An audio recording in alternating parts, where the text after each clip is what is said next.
Well, hello there. Can you believe I found out about this law in the UK this week that has absolutely blown my mind? I can't believe it's a real thing. I had to Google it. I'm freaking out, and I want to talk about it today. By the way, hi, if you're new here, my name is Evan Edinger, a guy who makes videos on interesting things. Today's, of course, being this law. And if you're from another country, I would appreciate hearing your comments if you have a similar thing. So maybe I feel like I'm just overreacting. So, the story. The other day, this week, I'm chatting with my girlfriend about upcoming Thanksgiving, my favorite holiday. I love it so much. I love how wholesome it is, just about being with your family, eating the best food of the entire year, to be quite honest with you, and just having a nice lazy day. Well, for the kids at least. I'm doing a lot of cooking. But my thought was, I'm really excited for my future family and how I'm going to bring the tradition of Thanksgiving to them. So I will always celebrate it, even though it's not really celebrated over here. Which, as a quick aside, it does mildly make me feel sad that it's like completely not talked about at all in the UK. Obviously, I understand, different culture, makes 100% sense.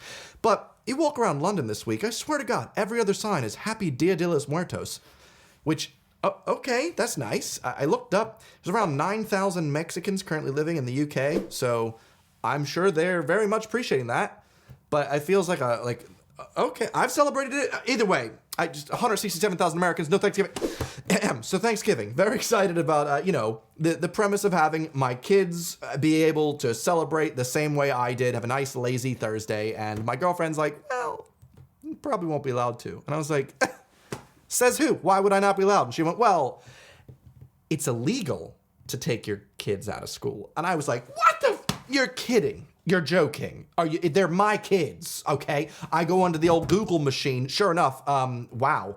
Absolutely. It is in the UK currently 100% illegal to take your child out of school for 1 day. None. You're not allowed to have any days. Even the phrasing of this sounds so draconian and strange to me. The fact that in order to have my child with me on a holiday that I would like to celebrate with him, I need, or her, I need to ask permission from the head teacher to take my own child out for the day.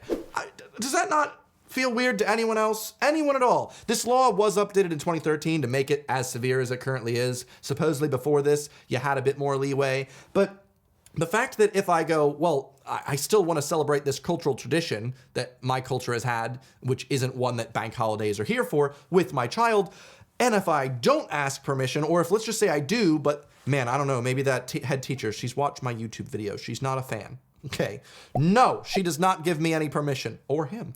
Well, if I take my child out anyway, I get fined, like 60 quid, depending on the council. Now, if you don't pay the 60-pound fine, welcome to prosecution, folks. Now, that prosecution means a fine of up to 2,500 pounds and a community order or a jail sentence for up to 3 months. Yes, nothing will help the child more than their parent being thrown in jail.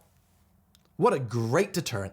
That's ridiculous. I just find it crazy. I can't even have my kid out for a holiday. And then I thought, maybe it's just because I've only been on the child end of this whole thing. I've been a kid. So I'm looking it up. I keep doing this, okay? I'm engaging. I look it up in my home state. Obviously, in the USOA, huge amount of differences here. They got a lot of different states, a lot of different municipalities, so everybody's got something different. But with mine, you're allowed like 10 to 15 days. You just gotta give your teacher, not even the head one, just give your son's teacher or daughter's teacher a heads up. Give him a heads up. Because, he's your child / okay, the genders are gonna freak me out today, but it's your child, okay? So you just give your teacher a heads up and then you go take your kids somewhere, have fun. Here, you gotta ask permission because it's not your child anymore. I find that interesting, okay?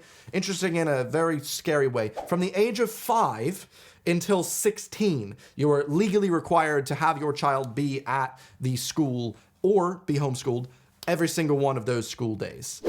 Wow, I don't know. To be fair, it feels like a weird thing for me to, a weird hill for me to die on, considering that I had perfect attendance all throughout high school, got a little plaque for it, didn't miss a single day. And in terms of like K to 8, the first 8 years of schooling, I also didn't really miss any. I think I missed 3 days actually, so no plaque for that. A shame. Either way, I feel like as a future parent, I'd like the ability to maybe take my child out on a fun holiday when it's not the exact same time every other student is currently going on holiday. Probably because it'll be a lot cheaper. It kind of feels messed up that Obviously, when it's not school out time, you know, it's going to be a lot cheaper to book these holidays, but that's the whole thing. They don't want you to do that. So I find that's a little bit classist. However, I do understand when you want to take your kid out on a holiday, he needs to understand, or she needs to understand, that they've got to catch up. They've got to do a lot of catch up. And so it makes sense that you wouldn't necessarily want to take your kid out of school for a long period of time. But one day, just one little day, if you're unaware as well, they actually go to school a lot more in the UK than the US. How much more, you might ask? I don't know, like 4% or so. We have 180 days of our school year in the States. Cut and dried, fairly certain that's a regional, all US thing, a national thing. In the UK, it's 190. Okay, doesn't sound like too much.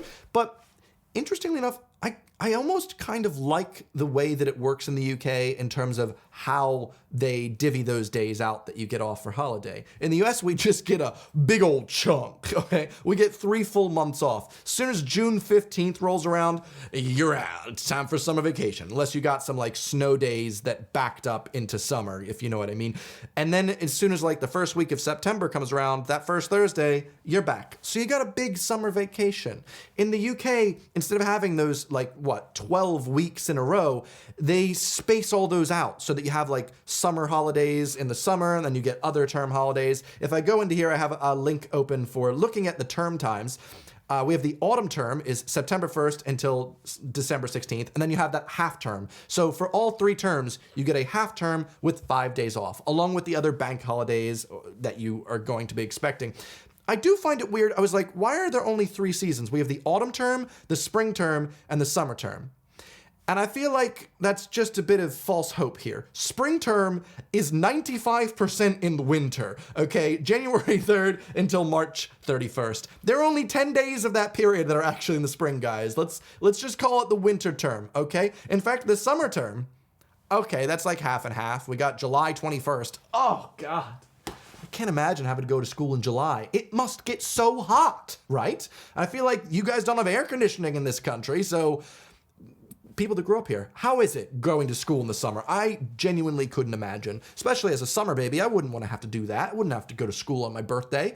Luckily, July 29th doesn't coincide, so I'm fine. How many other July 29ths out there? Statistically, there must be a lot of you. Come on. Now, I looked it up, and Germany has a little bit of a similar thing. Es ist nicht erlaubt, but you're allowed to ask. So I think it's a bit similar to the US. Correct me if I'm wrong, Deutschers. Now, one interesting difference about the way that the UK and the US deal with this schooling issue of attendance is if you are not showing up to school in the US, that's your fault, okay? You do it too many times, you miss too many days of school, you go into juvie, okay? You're going to juvenile hall. They'll teach you to go to school if you can't go to school because you're in child prison. We do love prisons in the States. Whereas in the UK, it's more about the parents. In the UK, it's like, you should have a better child. We're gonna fine you.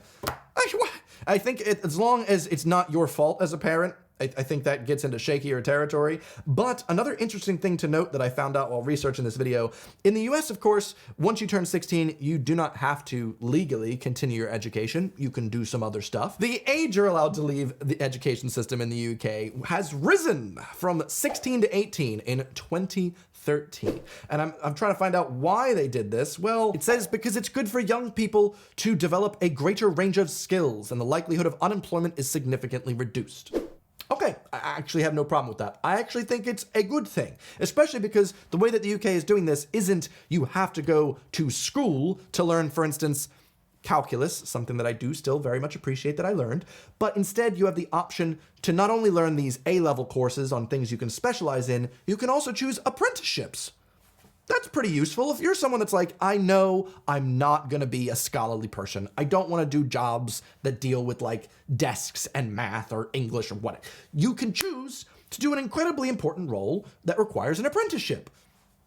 That's good. So the 2 options available on the government website here, you've got full-time studying in school, which means, of course, 18 hours per week, not so bad, or full-time employment or volunteering. The full-time is counted as 20 hours a week combined with your part-time studying. So you can't fully escape the study. Or, of course, option 3 is the apprenticeship or traineeship. Now, for this section of the education system from age 16 to 18, the legal requirement to attend and learn and go to the apprenticeship or full-time education and whatnot actually falls on the student and not the carer/parent for once. So you better do it, or there aren't actually currently any legal ramifications for choosing not to continue studying after the age of 16. Like, it's the law, but it seems like there isn't actually any enforcement currently. Also, because I know there's gonna be some comments about this already, I have been saying the UK, when in reality, this is actually just old England.